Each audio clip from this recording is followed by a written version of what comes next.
آنکھ والا تیرے جوبن کا تماشا دیکھے، دیدہ کور کو کیا ہے نظر کیا دیکھے۔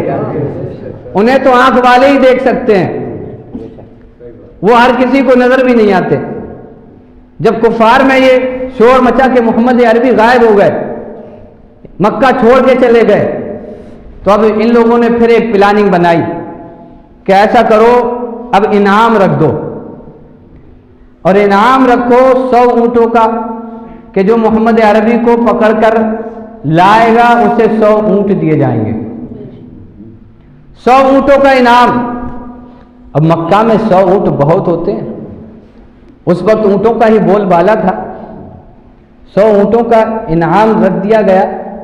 نبی پاک صلی اللہ علیہ وسلم غار ثور کی طرف سفر کو طے کر رہے ہیں، سفر طے کر رہے ہیں۔ ایک شخص کو دیکھا آتے ہوئے، جب وہ شخص قریب آیا اس نے دیکھا کہ محمد عربی یہی ہیں، اس نے آواز لگائی کہ رک جاؤ، میں تمہیں پکڑنے آیا ہوں۔ حضرت ابو بکر صدیق اکبر رضی اللہ تعالیٰ عنہ نے عرض کیا یا رسول اللہ اب ہمیں کیا کرنا چاہیے؟ ارشاد فرمایا ابو بکر فکر مت کرو، فکر مت کرو، لا تحزن ان اللہ معنا، فکر مت کرو، رنجیدہ مت ہو، بے شک اللہ ہمارے ساتھ ہے۔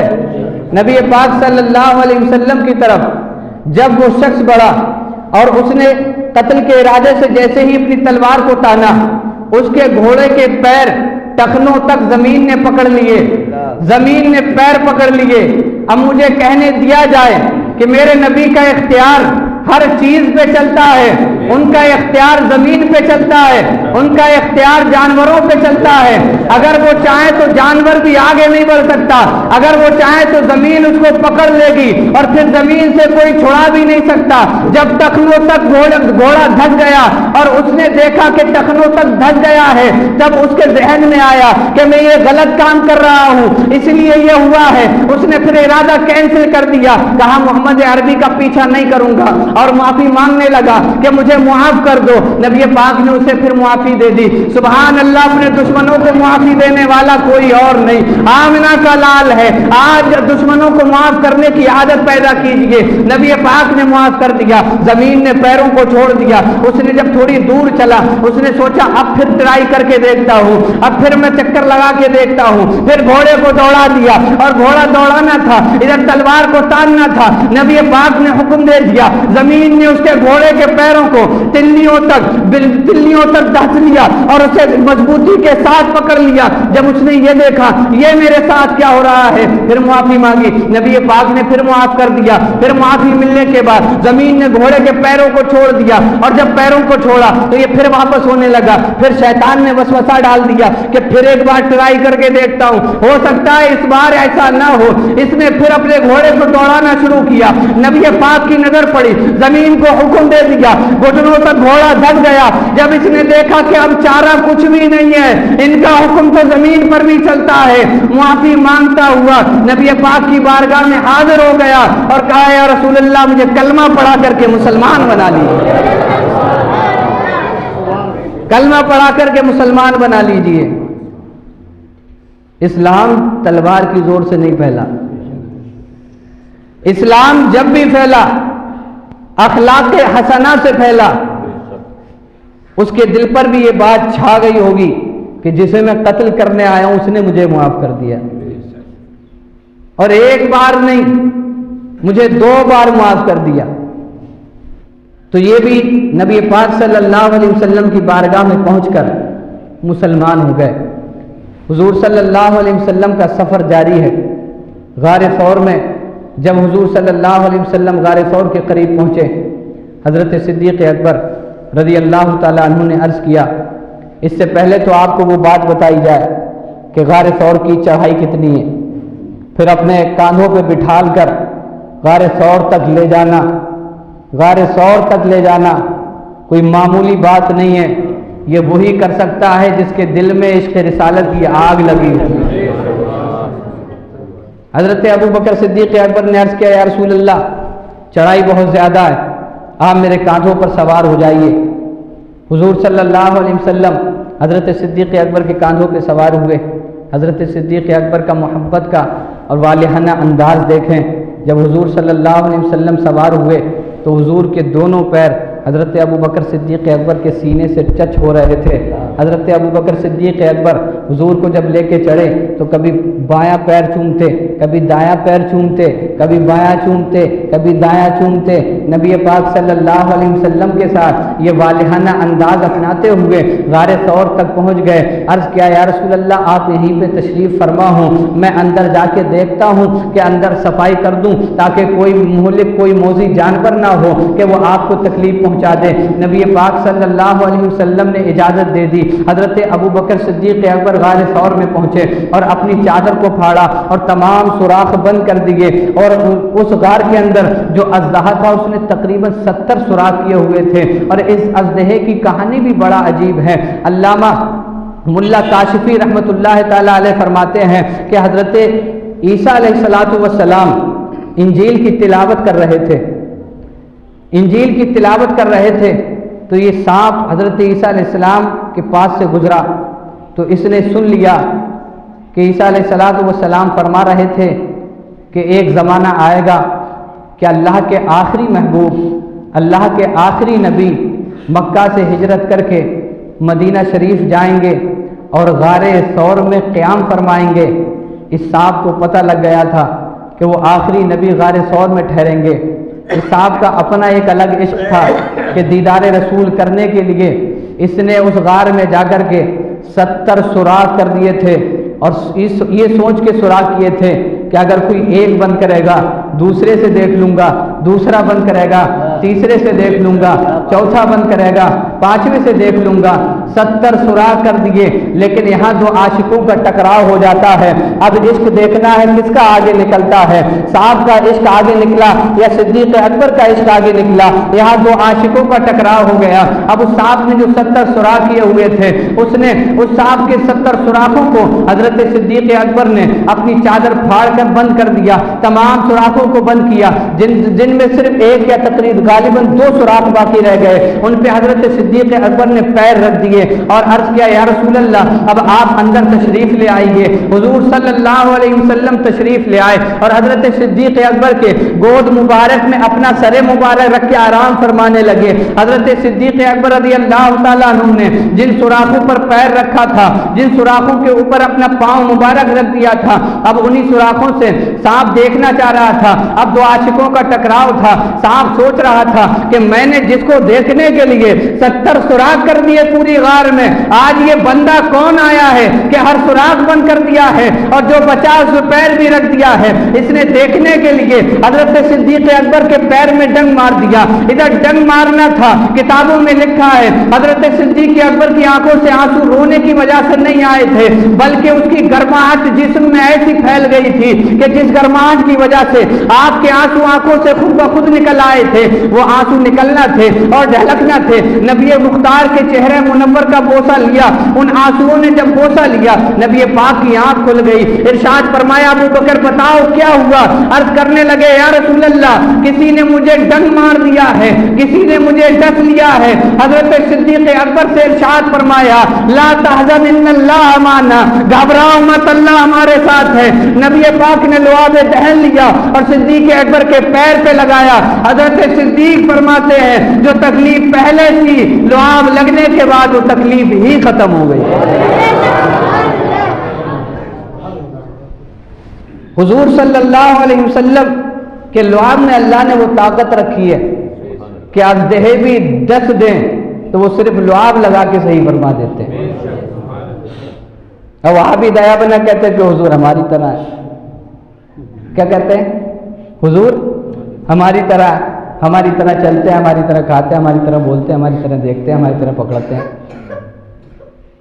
یہ نہیں دیکھتے کہ ہم تھوکیں تو ڈھیروں مکھی آ جاتی ہے اور وہ تھوک دیں تو بیماری کو صحیح کر دیتے ہیں. یہ تھوک دے تو بدبو آنے لگے اور وہ اپنا لعاب دہن کھاری کنویں میں ڈال دے تو کھاری کنواں سیری بن جاتا ہے. امام اہل سنت کی زبان میں یوں کہہ لیں جس سے کھاری کنویں شیر یہ جا بنے اس زلال حلاوت پہ لاکھوں سلام۔ ان کا تھوک مبارک تو اتنا بابرکت ہے کہ وہ کنویں میں بھی ڈالیں تو اس کو میٹھا بنا دیتے ہیں۔ حضرت صدیق اکبر رضی اللہ تعالیٰ عنہ حضور کے ساتھ غار میں ہیں۔ نبی پاک صلی اللہ علیہ وسلم جو غار میں تھے، اللہ نے آیت نازل فرمائی، ثانی اثنین والی آیتیں اتری جن میں فرمایا اذ ہما فی الغار اذ یقول لصاحبہ لا تحزن ان اللہ معنا۔ جب وہ دونوں غار میں تھے تو اپنے صاحب اپنے ساتھی سے کہہ رہے تھے کہ گھبراؤ مت، ٹینشن مت لو، فکر مت کرو، بے شک اللہ ہمارے ساتھ ہے۔ نبی پاک صلی اللہ علیہ وسلم کو تلاش کرتے ہوئے کفار غار کے قریب پہنچ گئے۔ غار کا ڈیزائن کچھ اس طرح کا ہے کہ اوپر جب کوئی آتا ہے تو اس کے پیر نیچے سے دکھائی دیتے ہیں۔ حضرت صدیق اکبر نے کہا یا رسول اللہ کفار تو یہاں تک آ گئے، یہاں تک آ گئے، کیا ہمیں یہ اب دیکھ لیں گے؟ نبی پاک صلی اللہ علیہ وسلم نے ارشاد فرمایا ابو بکر فکر مت کرو، بے شک اللہ ہمارے ساتھ ہے، یہ ہمیں نہیں دیکھ پائیں گے۔ کتابوں میں آتا ہے کہ اس غار کے منہ پہ اللہ تعالیٰ نے ایسی حفاظت فرمائی کہ مکڑی سے جالا بھی بنوا دیا اور کبوتری سے انڈے بھی دلوا دیے۔ وہ حفاظت کروانا چاہے تو جالے سے حفاظت کرا دیتا ہے، وہ جالا جو سب سے زیادہ کمزور ہوتا ہے اسے کوئی بھی اپنی انگلی سے توڑ سکتا ہے۔ اللہ تبارک و تعالیٰ کی قدرت کا نظارہ بھی کریں کہ وہ اگر حفاظت کروانے پہ آئے تو مکڑی کے جالے سے حفاظت کروا دیتا ہے، اور اگر وہ حفاظت نہ کرے تو بڑے بڑے جال جو مضبوط ہوتے ہیں ان سے بھی مروا دیتا ہے۔ اگر وہ حفاظت نہ کرے تو نمرود کو نگڑے مچھر سے بھی مرواتا ہے، لیکن وہ حفاظت کرنے پہ آئے تو جس دریا میں موسیٰ کو نکال دیتا ہے اسی دریا میں فرعون کو ڈبو کے مار دیتا ہے۔ یہ اللہ کی قدرت کا نظارہ ہے۔ ان اللہ علی کل شیء قدیر، بے شک اللہ ہر چیز پر قادر ہے، ہر چیز پہ قادر ہے۔ مکڑی کے جالے سے حفاظت فرما دی۔ اب کفار نے دیکھا کہ یہاں تو کوئی جا ہی نہیں سکتا، یہاں اگر کوئی گیا ہوتا تو جالا بھی ختم ہو گیا ہوتا، یہاں تو جالا بھی ہے، کبوتری کے انڈے بھی ہیں۔ تو کفار نے سوچا یہاں تو کوئی نہیں آیا، چلے گئے۔ اللہ نے حفاظت فرمائی۔ 3 دن تک اس غار میں رہے، 3 دن گزر گئے اس غار کے اندر۔ جب حضور صلی اللہ علیہ وسلم اس غار سے مدینہ منورہ کی طرف کوچ کرے، حضور صلی اللہ علیہ وسلم نے راستہ طے کرنا شروع کیا مدینہ منورہ کا، تو کفار یہیں سے ہار مان گئے تھے کہ یہاں سے تو ہمیں پتہ ہی نہیں لگا، اور اگر مدینے میں چلے گئے ہوں گے تو ایسے جانا اور ان پہ حملہ کرنا یہ آسان بات نہیں۔ یہاں سے یہ لوگ ہار مان گئے۔ جب حضور صلی اللہ علیہ وسلم مدینہ شریف میں پہنچے تو مدینہ شریف میں کیسی آمد ہوئی؟ آپ حضرات نے سنا ہوگا کہ مدینے کے لوگ جوق در جوق آ گئے، کوئی جھنڈا لے کے اپنے ساتھ چل رہا تھا، کوئی نعرے لگا رہا تھا، کوئی خوشی منا رہا تھا۔ پورے مدینہ شریف میں خوشی کی لہر دوڑ گئی تھی۔ نبی پاک صلی اللہ علیہ وسلم جب مدینہ شریف میں پہنچے، وہ ایک طویل بات ہے لیکن میں حضرت صدیق اکبر رضی اللہ تعالیٰ عنہ کی باتیں آپ کو بتانے کی کوشش کر رہا ہوں۔ جب مدینہ شریف میں پہنچ گئے، حضرت صدیق اکبر رضی اللہ تعالیٰ عنہ نبی پاک صلی اللہ علیہ وسلم کے ساتھ رہتے تھے۔ ایک دن حضور صلی اللہ علیہ وسلم نے اپنے صحابہ اکرام کو ترغیب دلائی۔ اب میں اسی واقعے کی طرف آ رہا ہوں کہ جس کو بیان کیے بغیر حضرت صدیق اکبر کی سیرت کو سمجھنا مشکل ہے۔ مشہور واقعہ ہے لیکن جو لذت ہمیں اس واقعے سے ملتی ہے، جو لذت اور لطف اس سے ملتا ہے وہ ہمیں کہیں نہیں مل سکتا۔ نبی پاک نے ارشاد فرمایا صحابہ سے اور صدقات و خیرات کی ترغیب دلائی۔ تمام صحابہ حضور کی بارگاہ میں کچھ نہ کچھ لے کے آئے۔ حضرت عمر فاروق اعظم فرماتے ہیں کہ ان دنوں میری حالت بہت اچھی تھی، میں پیسہ ویسا مجھ پہ آ رہا تھا اور میرے پاس بینک بیلنس بھی تھا، تو میں نے سوچا کہ آج تو میں صدیق اکبر سے آگے بڑھ جاؤں گا، آج تو میں صدیق اکبر سے آگے بڑھ جاؤں گا۔ حضرت عمر فاروق اعظم گئے اپنے گھر پہ گئے، تمام سامان نکالا، سامان نکالنے کے بعد آدھا کیا، نصف کرنے کے بعد آدھا گھر چھوڑا اور آدھا نبی پاک کی بارگاہ میں لے آئے۔ حضور صلی اللہ علیہ وسلم نے پوچھا اے عمر گھر پہ، اے عمر کتنا لائے ہو؟ تو عرض کرنے لگے یا رسول اللہ آدھا لے آیا ہوں۔ سوالات ذہن میں رکھنا، نبی نے دونوں سے پوچھنے کے طریقے الگ تھے۔ وہ حضرت عمر سے پوچھا کتنا لائے ہو، اور حضرت ابو بکر سے پوچھا تھا کیا چھوڑ کے آئے ہو۔ حضرت ابو بکر صدیق اکبر گھر سے سب کچھ اٹھا لائے، رومال بچھایا، تمام چیزیں اٹھا لائے، یہاں تک کہ سوئی بھی لے کے چلے آئے، اور ایک کونے میں گئے، اپنا لباس اتارا، ٹاٹ کا لباس پہنا، ببول کے کانٹے لگائے اور تمام لباس اپنا لے کر کے، تمام سامان گھر کا لے کر حضور کی بارگاہ میں حاضر ہو گئے۔ عرض کرنے لگے یا رسول اللہ میں لے آیا ہوں۔ حضور نے پوچھا ما ابقیت لأہلک یا ابا بکر، اے ابو بکر اپنے گھر والوں کے لیے کیا چھوڑ کے آئے ہو؟ حضرت رسول گرامی وقار کو معلوم تھا کہ عمر سے سوال کیسے کرنا ہے، ابو بکر سے سوال کیسے کرنا ہے۔ عمر سے پوچھا تھا کیا لے کے آئے ہو، پتہ تھا یہ سب نہیں لائیں گے، آدھا لائے ہیں، کہا آدھا لایا ہوں۔ ابو بکر کے بارے میں معلوم تھا یہ تو دیوانہ ہے، سب لے کے چلا آئے گا۔ پوچھا ما ابقیت لأہلک، گھر والوں کے لیے کیا چھوڑ کے آئے ہو؟ عرض کرنے لگے یا رسول اللہ گھر والوں کے لیے اللہ اور اس کا رسول چھوڑ کر کے آیا ہوں، اللہ اور اس کا رسول چھوڑ کر کے آیا ہوں۔ حضرت صدیق اکبر کی سیرت کے اس واقعے سے ہمیں ایک عقیدہ مل گیا جو کہتے ہیں ہمیں اللہ ہی کافی ہے، ہمیں اللہ ہی کافی ہے۔ بے شک ہر کام اللہ بناتا ہے، اللہ ہی کافی ہوتا ہے، لیکن رسول اللہ کو شامل کیے بغیر بات مکمل نہیں ہو سکتی۔ صدیق اکبر نے یہ نہیں کہا تھا کہ میں گھر اللہ کے سپرد کر کے آیا ہوں یا گھر والوں کے لیے اللہ کو چھوڑ کے آیا ہوں، بلکہ کہا تھا ما ابقیت لآلی اللہ و رسولہ، یا رسول اللہ میں گھر والوں کے لیے اللہ کو بھی چھوڑ کے آیا ہوں اور اللہ کے محبوب کو بھی چھوڑ کے آیا ہوں۔ یہ صحابہ اکرام کا طریقہ تھا کہ وہ جب بھی حضور صلی اللہ علیہ وسلم اور اللہ کا نام لیتے تو ساتھ میں لیتے تھے۔ آج کچھ لوگ کہتے ہیں کہ ہمیں اللہ ہی کافی ہے، وہاں بھی دیوبندی یہی پکار لگاتے کہ ہمیں اللہ ہی کافی ہے۔ حضرت صدیق اکبر رضی اللہ تعالیٰ عنہ حضور صلی اللہ علیہ وسلم کی بارگاہ میں، آپ تھکے تو نہیں ہیں؟ جو ابھی بہت باقی ہے، میں سوچ رہا ہوں بالکل اختتام کروں اور حضرت صدیق اکبر رضی اللہ تعالیٰ عنہ کی وفات کا واقعہ بھی سناؤں، اور بالکل فکر مت کرنا، وقت اپنا ہی ہے، آپ تھک جائیں تو بس تھوڑی دیر باہر جا سکتے ہیں، لیکن کان ادھر ہی لگائے رکھنا ہے نا، بات کوئی چھوٹنے نہ پائے۔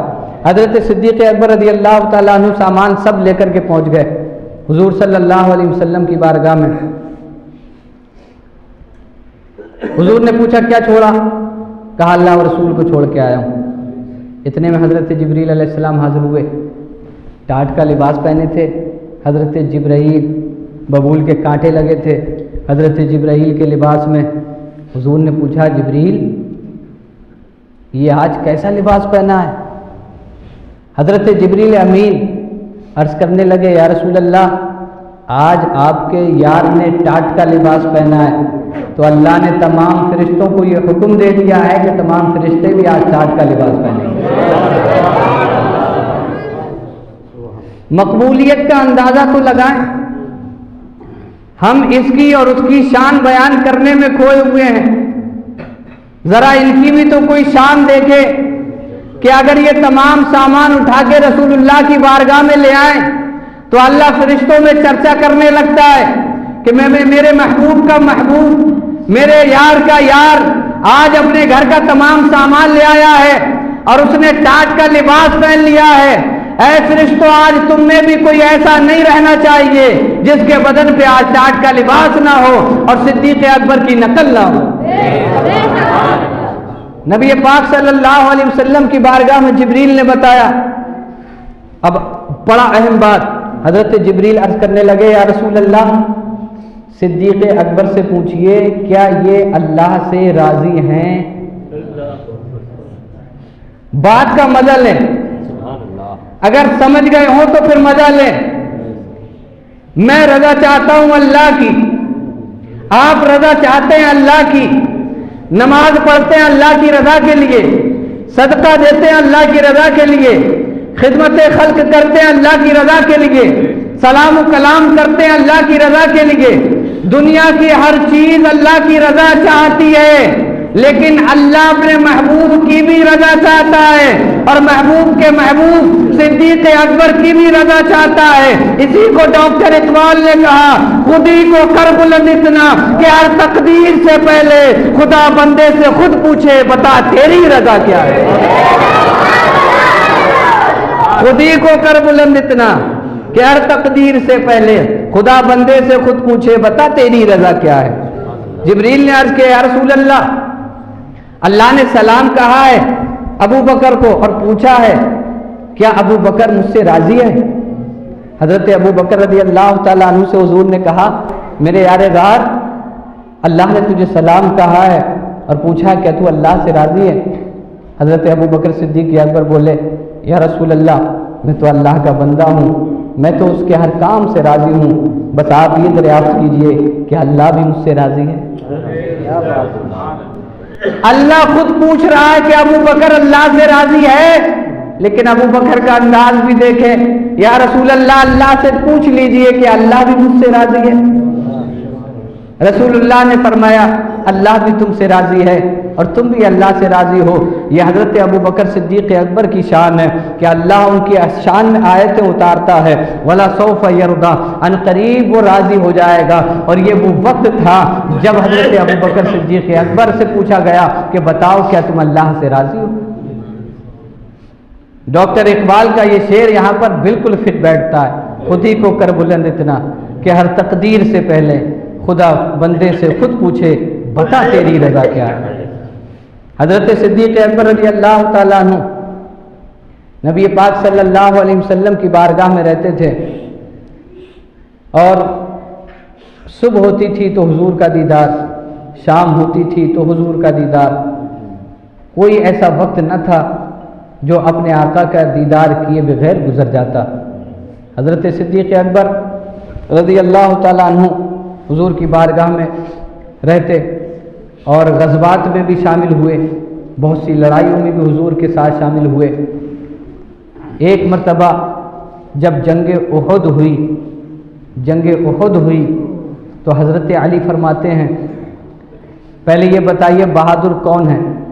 شجاعت حضرت علی کے پاس ہے، تمام بہادروں میں بہادر حضرت علی رضی اللہ تعالیٰ عنہ ہیں، اور وہ ایسے بہادر ہیں کہ خیبر کا پھاٹک بھی اٹھا لیتے ہیں ایک ہاتھ پہ، اور بعض روایتوں میں آیا کہ وہ پھاٹک اٹھا کر کے ڈھال کا کام کیا تھا، اس سے ڈھال بنا کر کے لڑائی کی تھی۔ یہ حضرت علی رضی اللہ تعالیٰ عنہ کی طاقت اور قوت اور بہادری ہے، لیکن حضرت علی سے ہی پوچھو، تم بتاؤ تمہاری نظر میں بہادر کون ہے؟ ہمیں پتا ہے کہ حضرت علی شجاعت میں سب سے آگے ہیں، اور بے شک وہ بہادر ہیں، اور ان کی ٹکر کا کوئی بہادر زمین پہ پیدا بھی نہیں ہوا، لیکن حضرت علی سے ہی پوچھ لو تمہاری نظر میں بہادر کون ہے، تو حضرت علی رضی اللہ تعالیٰ عنہ فرمائیں گے کہ جنگ احد تھی، اور احد میں نبی پاک صلی اللہ علیہ وسلم کا ایک عریش خیمہ لگایا گیا کہ نبی پاک یہاں آرام فرمائیں گے۔ تمام لوگ اس پر طے تھے کہ تمام ایک کے بعد دیگرے جنگ میں جائیں گے، لیکن اس پر کوئی آگے نہیں بڑھ رہا تھا کہ حضور کے خیمے کی حفاظت کون کرے گا۔ حضرت علی فرماتے ہیں کہ ہم نے جب یہ بات چرچے میں آئی کہ حضور کے خیمے کی حفاظت کون کرے گا، تو اس وقت کوئی بھی آگے نہیں بڑھا تھا سوائے صدیق اکبر کے۔ ننگی تلوار لے کے آگے آ گئے اور کہا کہ حضور کے خیمے کی حفاظت میں کروں گا۔ حضرت علی کہتے ہیں جو کسی کو بہادر مانتا ہو تو مانتا ہو، لیکن میری نظر میں اگر بہادر کوئی ہے تو وہ صدیق اکبر کی ذات ہے۔ حضرت صدیق اکبر کی ذات بہادر ہے۔ دیکھیں کیسے بہادر ہے۔ بہادر جس کی تعریف کرے تو مانا جاتا ہے کہ اصل میں وہ بہادر ہے، اور یہاں تو حضرت علی جیسے شخص حضرت ابو بکر صدیق اکبر کی بہادری کے چرچے کر رہے ہیں۔ حضرت صدیق اکبر رضی اللہ تعالیٰ عنہ، میں اپنی بات کو جلدی سمیٹوں، نبی پاک صلی اللہ علیہ وسلم کہ وصال کا جب وقت آیا، حضور صلی اللہ علیہ وسلم علیل ہوئے، جب بیماری نے آپ کو گھیرا، نبی پاک صلی اللہ علیہ وسلم نے جس کے جو حقوق ادا کرنے تھے حقوق ادا کیے، لوگوں کو بلایا اور جس کا جو حق تھا اسے دے دیا۔ لیکن نبی پاک صلی اللہ علیہ وسلم نے جس دن وفات پائی، جس دن آپ کا وصال ہوا، حضرت ابوبکر صدیق اکبر اپنے گھر پہ موجود تھے، جو گھر آپ کا مقام سخت یا مقام سن میں تھا، اس گھر پہ آپ موجود تھے، اور اس وقت آپ نبی پاک کے پاس نہیں تھے۔ یہ اتفاق ہوتا ہے، جو ہر لمحہ ساتھ رہا ہو وہ وفات کے وقت ساتھ میں بظاہر موجود نہیں تھا۔ حضرت صدیق اکبر رضی اللہ تعالیٰ عنہ کو جب خبر ملی کہ نبی پاک صلی اللہ علیہ وسلم وصال فرما گئے، اپنے گھر سے دوڑتے ہوئے آئے اور نبی پاک صلی اللہ علیہ وسلم کے حجرے میں داخل ہوئے، چہرہ مبارکہ سے چادر مبارک ہٹائی، چہرہ مبارکہ کا بوسہ لیا اور ہلکے سے آنسو بہاتے ہوئے باہر نکل آئے۔ جب باہر نکلے تو صحابہ کی حالت جو تھی بہت حالت آپ کی، تمام صحابہ کی حالت حضور کے وصال کی وجہ سے ایسی ہو گئی تھی کہ کوئی کسی سے بات کرنے کے لیے تیار نہیں۔ حضرت بلال رضی اللہ تعالیٰ عنہ ایک دیوار سے ٹیک لگائے آنسو بہا رہے تھے، تمام صحابہ اپنی اپنی مگن میں تھے، کوئی کہیں ٹکا ہوا ہے، کوئی کہیں آنسو بہا رہا ہے۔ تمام کو یہ خبر لگ گئی کہ حضور صلی اللہ علیہ وسلم وصال فرما گئے۔ حضرت ابوبکر صدیق اکبر رضی اللہ تعالیٰ عنہ جب باہر آئے تو دیکھا کہ تمام صحابہ کی حالت بیزار ہے اور تمام صحابہ آنکھوں میں آنسو لیے ہوئے ہیں۔ حضرت ابوبکر صدیق اکبر جب باہر تشریف لائے، دیکھا حضرت عمر رضی اللہ تعالیٰ عنہ کو، وہ عمر جن کی بہادری کے چرچے تھے، وہ عمر جنہیں شیطان دیکھ کے بھاگ جاتا تھا، وہ عمر اگر کسی جنگ میں ہو تو دشمن سامنے ٹکنا گوارا نہیں کرتا، لیکن آج حضرت عمر کی یہ حالت ہو گئی کہ ہاتھ میں ننگی تلوار لیے مکہ کی گلیوں میں گھوم رہے تھے اور کہہ رہے تھے کہ اگر جس نے کہہ دیا کہ نبی پاک وفات پا گئے، اس کی گردن کو اس کے تن سے جدا کر دوں گا۔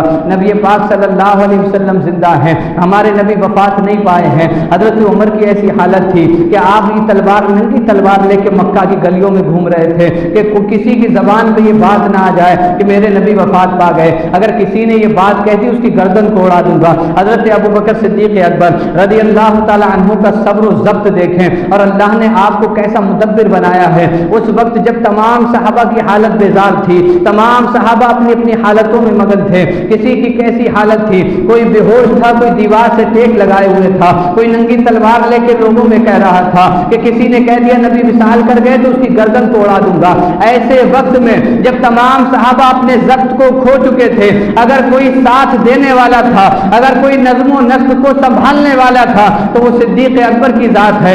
آپ منبر پر کھڑے ہوئے اور قرآن مجید کی آیت کریمہ کی تلاوت کی اور کہا اے لوگو، اگر تم محمد عربی کی پوجا کرتے تھے، محمد عربی کی عبادت کرتے تھے تو آج جان لو محمد عربی وصال فرما گئے ہیں، اور اگر تم میں کوئی خدا کی عبادت کرتا تھا تو اسے معلوم ہونا چاہیے کہ خدا زندہ ہے، اسے کبھی موت نہیں آئے گی۔ پھر آپ نے قرآن کی آیت کریمہ پڑھی، صحابہ کہتے ہیں جب صدیق اکبر نے وہ آیت پڑھی تو ہمیں ایسا لگ رہا تھا کہ یہ آیت آج ہی نازل ہوئی ہے، کبھی اس آیت پہ ہماری توجہ نہ گئی۔ اگر صحابہ کرام کو کوئی سنبھالنے والا تھا تو وہ صدیق اکبر کی ذات تھی، جنہوں نے اس وقت صحابہ کو سنبھالا جب سب کی حالت بیزار ہو چکی تھی۔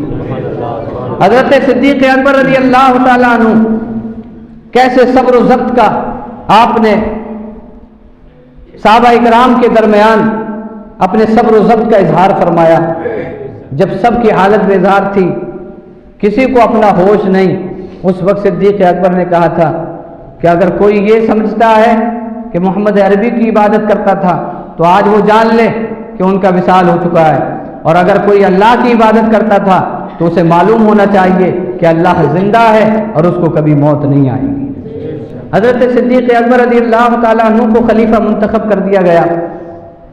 آپ نے خلافت 2 سال غالباً 6 مہینے تک آپ نے خلافت کے امور انجام دیے، اور خلافت کا دور آپ کا بہت ہی حسین دور تھا۔ اس میں آپ رضی اللہ تعالیٰ عنہ کا یہ طریقہ تھا کہ آپ مزدور جتنی تنخواہ لیتے تھے، پہلے تو آپ نے تنخواہ ہی نہ لی، صحابہ کے اصرار پر کہ آپ بیت المال سے وظیفہ لے لیا کریں گھر کا خرچہ کے چلانے کے لیے۔ حضرت صدیق اکبر نے لیا، لیکن اتنا لیا جتنا ایک مزدور کو ملتا تھا۔ حضرت صدیق اکبر سے کہا کہ آپ لے سکتے ہیں، امیر المومنین ہیں، آپ تو خلیفہ وقت ہیں۔ حضرت صدیق اکبر نے کہا پہلے مجھے اتنا ہی وظیفہ دو، اگر میرے گھر کا خرچہ اتنے میں چل گیا تو ٹھیک، اور نہیں چلا تو میں مزدوروں کی مزدوری بڑھا دوں گا۔ کہا میں مزدوروں کی مزدوری بڑھاؤں گا اگر میرے گھر کا خرچہ نہیں چلا۔ یہ صدیق اکبر ہیں، مزدوروں کی مزدوری بڑھانے کے لیے پہلے خود خرچہ کر کے دیکھتے ہیں کہ میرے گھر کا خرچہ اگر چل گیا تو ٹھیک، ورنہ تو مزدوروں کی مزدوری بڑھاؤں گا۔ حضرت صدیق اکبر رضی اللہ تعالیٰ عنہ، آپ 2 سال 6 مہینے خلافت کے امور انجام دینے کے بعد آپ کی طبیعت خراب ہوئی۔ علماء میں اختلاف اس بات پہ ہے کہ حضرت صدیق اکبر کی موت کس وجہ سے واقع ہوئی تھی۔ تو کچھ نے کہا ہے کہ طبیعت علیل تھی، لیکن بہت سے مفسرین نے کہا کہ نبی پاک صلی اللہ علیہ وسلم کے وصال کا غم آپ کی موت کی وجہ بنا۔ حضور کے وصال کا غم آپ کی موت کی وجہ بنا۔ حضرت صدیق اکبر رضی اللہ تعالیٰ عنہ بیمار تھے۔ فرماتے ہیں کہ ایک رات نبی پاک صلی اللہ علیہ وسلم کا دیدار ہوا، سنا ہے آپ ہر عاشق کے گھر تشریف لاتے ہیں، میرے گھر میں بھی ہو جائے چراغا یا رسول اللہ۔ حضرت صدیق اکبر کہتے ہیں کہ میرے خواب میں حضور تشریف لائے اور ارشاد فرمایا ابو بکر کیا ابھی وہ وقت نہیں آیا کہ ہماری اور تمہاری ملاقات ہو؟ حضرت صدیق اکبر نے عرض کیا یا رسول اللہ کسی کو خلیفہ منتخب فرما دیا جائے تو میں آپ کے پاس آنے کے لیے بالکل تیار ہوں۔ حضرت رسول گرامی وقار صلی اللہ علیہ وسلم نے حضرت عمر فاروق اعظم کا نام دیا اور کہا انہیں خلیفہ بنا دینا۔ حضرت ابو بکر صدیق اکبر کے وصال کا دن جب قریب آیا تو حضرت ابو بکر صدیق اکبر نے حضرت علی رضی اللہ تعالیٰ عنہ کو بلایا اور وصیت کی، کہا اے علی جن ہاتھوں سے تم نے نبی پاک کو غسل دیا تھا انہی ہاتھوں سے مجھے بھی غسل دینا، اور کفن میں جتنے کپڑے حضرت رسول گرامی وقار کے تھے اتنے ہی کپڑے کفن میں میرے بھی ہوں۔ اور اپنی بیٹی حضرت عائشہ کو بلایا، کہا بیٹی میرے پاس بیت المال کی ایک اونٹنی ہے اور ایک پیالہ ہے، میرے وصال کے بعد وہ اونٹنی اور پیالہ بیت المال میں واپس کر دینا اور مجھ پہ جس کا قرض ہے اس کا قرض ادا کر دیا جائے۔ حضرت صدیق اکبر رضی اللہ تعالیٰ عنہ نے جب یہ وصیتیں فرمائی، چند دن گزرے تھے کہ آپ کی طبیعت اور علیل ہوئی اور آپ وصال فرما گئے۔ حضور صلی اللہ علیہ وسلم کے پیارے یار غار یار مزار حضرت سیدنا صدیق اکبر رضی اللہ تعالیٰ عنہ نے وصال فرمانے سے پہلے ایک وصیت اور کی تھی، کہا علی میرے جنازے کو حضور کے روضے کے سامنے رکھنا، اگر حضور سے عرض کرنا یا رسول اللہ آپ کا یار آپ کا رفیق مزار بننا چاہتا ہے، آپ کا یار غار رفیق مزار بھی بننا چاہتا ہے۔ حضور صلی اللہ علیہ وسلم کے حجرہ مبارکہ سے اگر آواز آ جائے تو مجھے اندر رکھ دینا، ورنہ جنت البقیع میں میرا مدفن بنانا۔ حضور صلی اللہ علیہ وسلم کے یار غار حضرت سیدنا صدیق اکبر رضی اللہ تعالیٰ عنہ کا وصال ہو گیا۔ تمام وہی کام کیے گئے جو حضور صلی اللہ علیہ وسلم کے ساتھ تھے، اور حضرت ابو بکر کا جب وصال ہوا تو آپ کی عمر 63 سال تھی، جو نبی پاک کی عمر 63 سال تھی، یعنی عمر میں بھی میچ کھا گئے۔ صدیق اکبر رضی اللہ تعالیٰ عنہ ایسے دوست تھے کہ جو دوست 63 سال کی عمر میں بظاہر دنیا سے گیا تو اب دوسرا دوست بھی 63 سال کی عمر میں ہی دنیا سے جا رہا ہے۔ حضرت صدیق اکبر رضی اللہ تعالیٰ عنہ کے جنازے کو تیار کیا گیا، نبی پاک صلی اللہ علیہ وسلم کے روضہ مبارکہ کے سامنے رکھ دیا گیا، عرض کیا گیا یا رسول اللہ آپ کا یار غار رفیق مزار بننا چاہتا ہے۔ حضرت علی فرماتے ہیں دروازہ اپنے آپ کھلا اور اندر سے آواز آئی ادخل الحبیب الی الحبیب لانہ مشتاق، حبیب کو حبیب سے ملا دو اس لیے کہ حبیب سے ملاقات کا مشتاق ہے۔ حضرت رسول گرامی وقار صلی اللہ علیہ وسلم کے پڑوس میں آپ کے پہلو میں حضرت صدیق اکبر رضی اللہ تعالی عنہ کو وہیں پر دفن کر دیا گیا اور وہیں مدفن بنا دیا گیا۔ دوستی ہو تو ایسی ہو، اگر صدیق اکبر نے نبھائی ہے تو رسول گرامی وقار نے بھی نبھائی ہے۔ اگر انہوں نے پوری زندگی ساتھ نہیں چھوڑا تو رسول اللہ نے بھی ساتھ نہیں چھوڑا۔ گویا کہ آقا کہتے ہو اے میرے صدیق تو نے پوری عمر میرا ساتھ دیا ہے، پوری عمر میرا دوست بن کے گزار دی ہے، آج فکر مت کرنا، اگر تو دنیا سے چلا بھی جائے گا تو میں تجھے اپنے سے دور نہیں کروں گا، اگر تو نے زندگی میں مجھے نبھایا ہے تو بعد مرنے کے میں تجھے نبھاؤں گا۔ حضرت صدیق اکبر رضی اللہ تعالی عنہ نے جو وصیت کی اس کے مطابق سب کام ہوئے۔ نبی پاک صلی اللہ علیہ وسلم کے